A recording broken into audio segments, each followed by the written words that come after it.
আবদি বান্দা তুই আমার প্রশংসা করলি। আর রহমানির রহিম যখন বলে আল্লাহ বলেন আসনা আলাইয়া আবদি।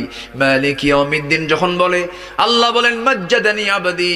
এরপরে যখন বলে ইয়াকা না'বুদু ওয়া ইয়াকা নাস্তাঈন পর্যন্ত যখন বলে আল্লাহ বলেন বান্দারে তুই আমার কাছে কি চাস, প্রাণ খুলে চা রে বান্দা।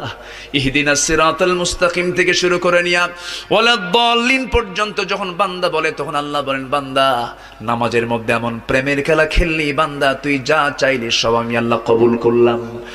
ওই বান্দা যখন রুকুতে যায় আল্লাহ তখন অস্থির হন। ওই বান্দা যখন সিজদায় যাওয়ার জন্য প্রস্তুতি নাই সমস্ত ফেরেশতাকে ডাক দিয়ে বলেন ও ফেরেশতারা এই বান্দাগুলো আমাকে দেখলো না, রাসূলকে দেখলো না, কোরআনকে দেখে হাদিসকে বিশ্বাস করে আমাকে খুশি করার জন্য তার সবচেয়ে সম্মানজনক